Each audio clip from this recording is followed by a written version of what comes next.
Okay, ये L क्या है? एक आपकी लाइन है जो लाइन एम इसके पैरेलल है। आपको क्वेश्चन में अगर गिवन हो, क्या गिवन हो, एल लाइन जो है पैरेलल टू एम है, अगर ये गिवन है, और एक कंडीशन और, एक और सुनो, एक लाइन है जो इन्हें बाइसेक्ट कर रही है। इस लाइन को कोई नाम देते हैं, लेट्स से पी है, ये क्या है? पी है। ये जो है ना, ये आपका लाइन जो है ना, ये क्या है? ट्रांसवर्सल है। क्या कहेंगे इसको? ट्रांसवर्सल। एल एम आपस में पैरेलल है और ये क्या है? ट्रांसवर्सल है, ये पी जो लाइन है। ओके, तो अब यहाँ पे ना बहुत सारे एंगल्स बनेंगे, क्योंकि जब जैसे इसने इंटरसेक्ट किया ना दोनों को, पैरेलल दोनों, आप जो लाइन पैरेलल थे उन्हें इंटरसेक्ट किया है, उसके बाद बहुत सारे एंगल्स बने। कौन से एंगल बने? एक एंगल ये बना है, मैंने एंगल 1 लिख दिया, नेम दे रहा हूँ। ओके, लेट्स से ये 2, ये 3 और ये 4, नेम दे दिया। ये 5, ये 6, ये 7, ये टोटल 8 एंगल्स बन गए यहाँ पर। ठीक है, अब ध्यान देना, अब यहाँ पे हम पढ़ने वाले हैं alternate interior angle, corresponding angle. ठीक है ना, ये दो मेनली, ये दो काम आता है, और भी बहुत सारे होंगे जो कि हमने पहले ही पढ़ चुके हैं। जैसे देखो, एंगल 1 और 3 आपस में क्या है? अगर आप नीचे ध्यान मत दो, ऊपर सिर्फ ध्यान दो। 1 और 3 वर्टिकली अपोजिट एंगल, 2 और 4 वर्टिकली अपोजिट एंगल, और इक्वल होंगे। हाँ, इक्वल मेजर में होंगे। ओके, अगर मैं लेट्स से पी लाइन को कंसीडर करूं, पी लाइन को, तो 1 और 4 क्या हुए? लीनियर पेयर हुए। 2 और 3 क्या हुए? लीनियर पेयर हुए। अगर एल लाइन को कंसीडर करूं तो 1 और 2 क्या है?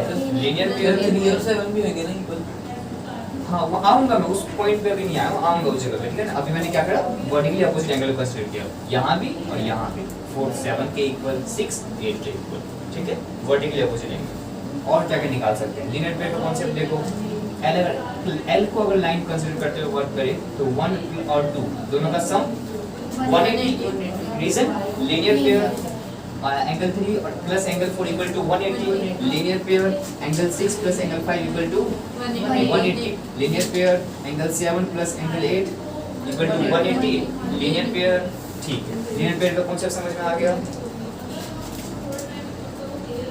Linear pair clear. ठीक है, वर्टिकली अपोजिट एंगल क्लियर। यहाँ पे और क्या? कॉरस्पॉन्डिंग एंगल, एक आता है कॉरस्पॉन्डिंग एंगल।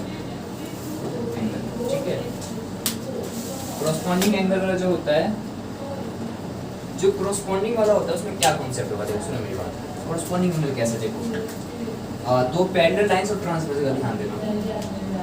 सबसे पहले यहाँ पे ना कोई एक एंगल जज करो जो सबसे ऊपर की तरफ है, जो ऊपर की तरफ है। 1 और 2 दोनों है ना, चलो एक को ले लेते हैं, एक को 1 को लेते हैं। ओके, अब ये ट्रांसवर्सल वाला लाइन इसके इस साइड है 1, इस साइड है, तो इसी के इस साइड में और कौन कौन से एंगल्स हैं? 4 है, 5 है, 8 है। तो 1 जो है ना, एक्चुअली में 4 के साथ का रिलेशन क्या है? लीनियर पेयर क्या है? लेकिन 1 का 5 के साथ क्या रिलेशन होगा? ये होगा कॉरस्पॉन्डिंग, ये वाला होगा कॉरस्पॉन्डिंग। 1 और 5 क्या होगा? कॉरस्पॉन्डिंग है। अब 1 5 कॉरस्पॉन्डिंग बनाया तो 4 8 कॉरस्पॉन्डिंग बनाएगा। ठीक है, तो 1 जो आपका एंगल 1 है, कोमा एंगल 5, ये कॉरस्पॉन्डिंग एंगल्स है और ये इक्वल भी होंगे। ठीक है सर, इक्वल का साइन लगा देना दोनों के चलो। ठीक है, एंगल 1 इक्वल टू एंगल 5, क्या कहोगे इसको आप? कॉरस्पॉन्डिंग। एंगल 4 एंगल 8 के इक्वल होगा, angle 4 equal to angle 8 corresponding angle. ठीक है, और क्या? आप देखो, इससे आ जाओ, एंगल 2 एंगल 6 के इक्वल है, angle 2 equal to angle 6 corresponding angle. Angle 3 equal to angle 7, angle 3 equal to angle 7। ये सब क्या है?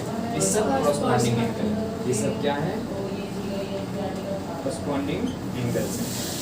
ठीक है, ये सब कॉरस्पॉन्डिंग एंगल्स हैं। फिर एक होता है alternate interior angle. Alternate then interior, मतलब अंदर की तरफ होंगे और ऑल्टरनेट होंगे। ऑल्टरनेट मतलब एक इस साइड होगा, एक उस साइड होगा। वर्ड समझो, ये ऑल्टरनेट इंटीरियर। 3 और 5 बहुत बढ़िया। ऑल्टरनेट एक इस साइड है, एक इस साइड है, लेकिन इंटीरियर मतलब अंदर की तरफ बनेगा। तो अंदर में बनने दोनों और इधर तरफ बन रहे हैं ना। तो जो आपका ये एंगल 3 है वो इक्वल होगा एंगल 5 के। ठीक है, सेम एज एंगल 4 6 के, एंगल 4 इक्वल टू 6। अब मैंने यहाँ पे 1 2 3 बोल लिया, लेट्स यहाँ पे मैं 6 लेकर के 8 लेता, सर 2 और 8 नहीं हो सकता? 2 और 8 नहीं, ये दूसरा वाला बताऊंगा, ये सर, थर्ड, वो ये भी इक्वल होते हैं। एक्सटीरियर होगा ना, वो हाँ, वो एक्सटीरियर कॉन्सेप्ट आएगा, वो भी होता ऑल्टरनेट है। एक्सटीरियर है। ऑल्टरनेट इंटीरियर होता है, एक और एक्सटीरियर वाला कॉन्सेप्ट यूज होता है, ठीक है। हाँ, वो एक्सटीरियर पॉइंट आएगा, सही कहा, ठीक है। तो ये 4 और 6 क्या, इसको क्या बोलूँ मैं, ऑल्टरनेट इंटीरियर एंगल, ये आइए, ठीक है, ऑल्टरनेट इंटीरियर एंगल। तो एक तो ये होगा कॉरस्पॉन्डिंग ऑल्टरनेट एंगल, और एक एक्सटीरियर वाला होता है। इसके लिए मैंने पॉइंट क्या लिखवाया था, देखते हैं, एक मिनट। ये भी समझेंगे। जो आपका सर 1 और 8 मेरी बात सुनो, मुझे ना एक बात प्रूफ करना है कि एंगल 4 + 5 = 180। मुझे ये बात प्रूफ करना है, क्या प्रूफ करना है मुझे, कि एंगल 4 + एंगल 5 = 180 होता है। इस बात को कैसे प्रूफ करूँगा? सर 4 को 6 से वो ऑल्टरनेट। देखो, मैंने एक काम किया, मैंने कहा एंगल जो 4 है वो 6 के इक्वल है ना, ऑल्टरनेट इंटीरियर एंगल है, ठीक है। प्रूफ शुरू कर रहा हूँ मैं, प्रूफ करना जा रहा हूँ, ठीक है। मतलब 4 + 5 180 क्यों होता है सर, तो करते हैं प्रूफ बाद। अब 4 और 5 का क्या, 6 और 5 का क्या रिलेशन है, एंगल 6 + एंगल 5 = 180 है ना, लीनियर पेयर का कॉन्सेप्ट है इनके बीच में। अब हमें तो 4 और 5 का प्रूफ करना था 180, तो 6 की जगह पे मैं 4 लिख लूँ, चल जाएगा, क्योंकि इक्वल ही है ना दोनों, तो आपस में रिप्लेस कर लेते हैं। एंगल 6 की जगह पे मैं लिख लेता हूँ एंगल 4, तो एंगल 4 + एंगल 5 = 180। और रीजन क्या दूंगा यहाँ पे, यहाँ साइड में ब्रैकेट रीजन दूंगा, यहाँ लिख सकते हो फ्रॉम इक्वेशन फर्स्ट, या फिर आप ये मेंशन कर सकते हो कि एंगल 4 = एंगल 6 है। तो हमारा प्रूफ हो गया ये बात कि ये दोनों आपस में क्या मिलकर बनाते हैं, 180 बनाएंगे। अब ये 180 बनाने से इट मींस 3 + 6 भी 180 होगा। इसको बोलते हैं angle on same side of transversal, angle on same side transversal. इनका सम क्या होता है, ये सप्लीमेंट्री होता है। हाँ, ये एंगल्स कौन से होते हैं, सप्लीमेंट्री होते हैं। मतलब 3 + 6 180, 4 + 5 180। समझ में आ गया बात? तो सर 1 और 8 और 2 और 7 उनके बीच में रिलेशन निकाल लेंगे पूरा। इतना क्लियर हुआ बात? ठीक है, नोट्स में है ये जितने भी एंगल्स जो इंटीरियर में है, अंदर की तरफ है, और ट्रांसवर्सल के सेम साइड है, एक ही साइड में, ठीक है ना, अंदर और एक ही साइड, चाहे इस साइड कंसीडर करो या इस साइड कंसीडर करो। 4 + 5 क्या कह रहा है, 180, दोनों का सम, दोनों सप्लीमेंट्री।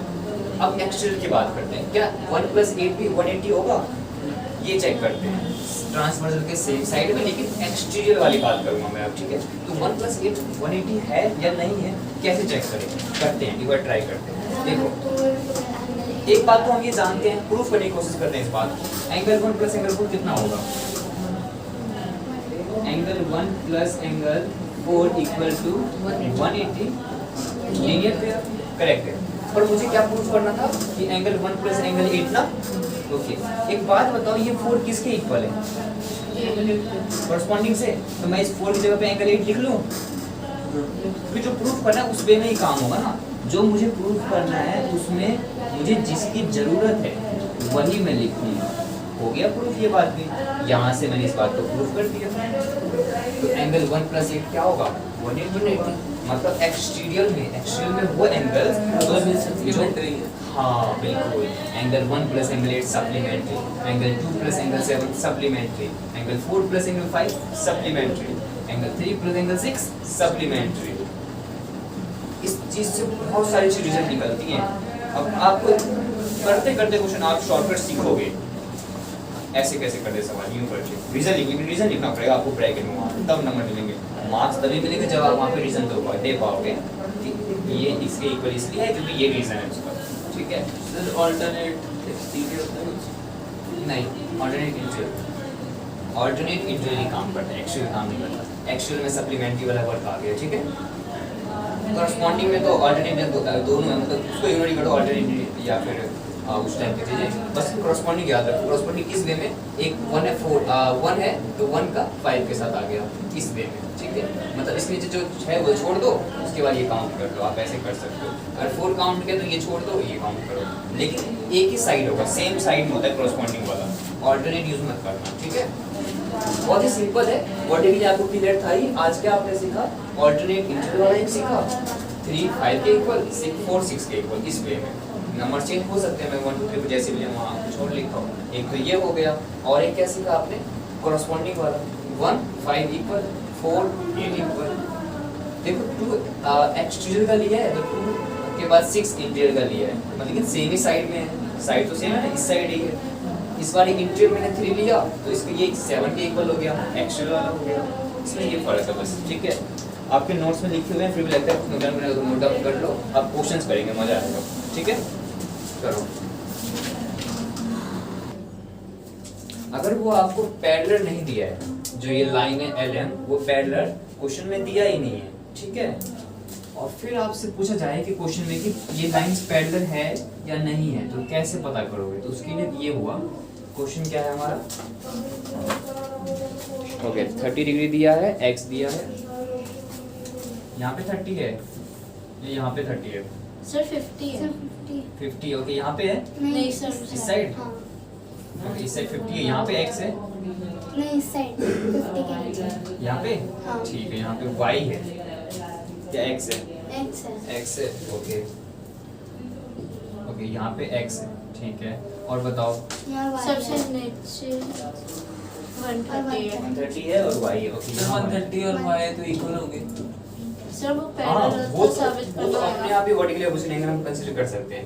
कुछ चीजें और समझिए ना, हमें क्वेश्चन में लेकिन पैरेलल नहीं दिया है, मैंने इसलिए रेस कर दिया इसको। 50 आपको कहा गया है क्वेश्चन में x और y फाइंड करने के लिए, और आपसे पूछा गया है कि l और m ABCD जो भी लिखा मैंने LM कंसीडर कर लिया, ठीक है, ये आपस में पैरेलल है या नहीं, आपसे ये कहने में पूछा जा रहा है कि पैरेलल है या नहीं, है ना, ठीक है। सबसे पहले आप इन वैल्यूज को फाइंड करोगे, y की वैल्यू आप डायरेक्ट निकाल लोगे, angle y equal to 130 vertically opposite direct लिखिए आपने एंगल y का, ठीक है, x वो हो जाएगा x आप लीनियर पेयर से निकालो अभी, आप ऑलरेडी कैसे लगा लोगे, क्या आपको पैरेलल दिया है यहाँ पर? जब क्वेश्चन में दिया ही नहीं पैरेलल है, तो आप ऑल्टरनेट इंटीरियर और कॉरस्पॉन्डिंग की चीजें यूज नहीं कर सकते। आप लीनियर पेयर यूज कर सकते हो और वर्टिकली यूज कर सकते हो, उसमें पैरेलल का कोई कॉन्सेप्ट नहीं होता, ठीक है, ये भी क्लियरिटी मिलेगी उसमें, ठीक है। Angle x equal to 180 minus 50 linear pair, angle x equal to 30। यहाँ तक क्लियर हुआ? अब ध्यान दो, हमने एक बात नोटिस करी इतना करने के बाद कि जो एंगल x है और एंगल y है, दोनों की वैल्यू कितनी है? 130 angle x equal to angle y equal to 130, क्योंकि दोनों वैल्यू आई है हमारे पास। therefore मैंने LM लिखा है ना, therefore L parallel to M, आप ये काम कर सकते हो। क्यों? देखो क्या होगा, हमारी जो वैल्यू आई है दोनों वो 130 है, और अगर ये पैरेलल नहीं है तो ये फिर वैल्यू इक्वल भी नहीं आनी चाहिए, क्योंकि ये कौन से एंगल्स होते हैं वैसे ऑल्टरनेट इंटीरियर होते हैं, और इक्वल कब होते हैं एंगल? जब ये पैरेलल होते हैं। अगर ये पैरेलल नहीं है, हमें क्वेश्चन में दिया नहीं मतलब कि पैरेलल है या नहीं है, लेकिन इक्वल आ रहे हैं, इट मींस पैरेलल है, और पैरेलल है तो हम इक्वल ले सकते हैं। देखो इन्हें आप हमेशा कंसीडर करोगे ऑल्टरनेट इंटीरियर, लेकिन वो इक्वल कब कंसीडर करोगे? जब ये पैरेलल दिए हों, ये जब पैरेलल दिए हों। और अगर हमें क्वेश्चन में दिया नहीं है ऐसा कुछ, और हमारा क्वेश्चन जब हम सॉल्व करते हैं हमें रिजल्ट आ रहा है कि इक्वल आ गया या फिर कॉरस्पॉन्डिंग आ गया इक्वल, ठीक है, तो इसका मतलब हाँ वो पैरेलल है, इसका मतलब वो पैरेलल, रीजन देना पड़ेगा। हाँ दे तो दिया, ये इक्वल है, लिख दिया हमने पैरेलल है, therefore LM लिख भी सकते हो आप चाहो तो, because angle x equal to angle y, therefore parallel to M, या A भी आपका जो भी वहाँ पे लाइन है देख लो, आपका A भी लिखा है वहाँ पे सेल्स, तो आप लिखोगे वहाँ पे इस तरह से, ठीक है, कि पूरा एक पैटर्न फॉलो होगा। अगर पैरेलल नहीं दिया, पहले तो डायरेक्ट में लिख देता है इस बात को कि ऑल्टरनेट इंटीरियर एंगल से इक्वल है, ठीक है, ठीक है। जो ये सेकंड क्वेश्चन है 6.2 का, इसमें हमें बोला गया है x की वैल्यू फाइंड करना है ना, और जो y z एंगल्स है उनके बीच में क्या है, रेशियो दिया उनके बीच में। अब x फाइंड करने के लिए इधर ना तो यहाँ पे भी एंगल है ना यहाँ पे कहीं है ना, तो y z को पहले निकालना पड़ेगा, उसके बाद ही हमारा वो x निकल पाएगा। तो अब देखो कैसे करेंगे, एक काम करते हैं, जो ये y है और ये z है, इनके बीच में नॉर्मली अभी कोई रिलेशन नहीं समझ में आ रहा, ठीक है ना, एक काम करते हैं, यहाँ पे एक एंगल ले लेते हैं, लेट्स से p एंगल, ठीक है, तो ये जो p है और ये z है, इनका क्या रिलेशन है? Angle p equal to angle z, corresponding angle, सही है, corresponding एंगल है, ओके ठीक है। और अब y और p का क्या रिलेशन है भाई? हाँ, angle y plus angle p equal to 180 linear pair, correct है, ठीक है। अब हमें y और z में क्या रेशियो दिया था ना, ओके, ये तो मैंने बस एक हेल्प के लिए लिया है, ठीक है। अब देखो इस p की जगह पे एंगल z लिख लूं मैं, लिख सकता हूँ ना, क्योंकि दोनों आपस में इक्वल है, ठीक है। तो angle y plus angle z equal to 180, जो रेशियो है उसे मैं लेट कर सकता हूँ। क्या चीज, लेट्स से 3 कुछ अलग नंबर ले लेते हैं, क्योंकि x ऑलरेडी यहाँ पे एक x ये है ना, थोड़ा एक अलग रेशियो के लिए, जो रेशियो है इनके बीच में कुछ और ले लेते हैं। क्या ले, let's say a 3a, okay, plus y के z के लिए क्या लेते हैं 7a इक्वल टू 180। यहाँ तक क्लियर है? ये मैंने कहाँ से चेंज किया, यहाँ मेंशन कर सकते हैं कि एंगल p जो है वो एंगल z के इक्वल है, इसलिए मैंने p की जगह पे क्या ले लिया, z ले लिया। यहाँ तक क्लियर है अच्छे से? ठीक है, दोनों का सम 10a इक्वल टू 180 और a इक्वल टू 80। इतनी बात आगे समझ में? ये आ गया। अब इसकी हेल्प से क्या होगा, y और z एंगल निकाल सकता हूँ मैं, ठीक है। Angle y equal to, y क्या था 3a, it means 3 into 80 54। Angle z equal to 7 into 80 कितना आएगा 126। ठीक है, ठीक है, दोनों एंगल्स आ गए। क्या हमें ये एंगल्स निकालना था? नहीं यार, हमें तो x निकालना है, फाइन x, लेकिन ये निकालना पड़ गया कि इसके हेल्प के बिना नहीं आता हूँ ना कंडीशन।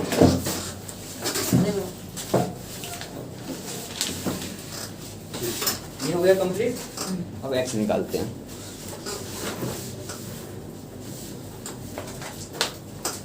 तो अब x कैसे आएगा, देखो जो एंगल x है वो एंगल p के इक्वल है। कैसे, ऑल्टरनेटिव एंगल, ठीक है। या फिर आप चाहो तो एंगल x और एंगल y का रिलेशन ले सकते हो। क्या होता है इन दोनों का, क्या होगा, एंगल x और y का क्या होगा, same side of transversal, interior में है ये, इनका सम 180 होगा ना, ठीक है।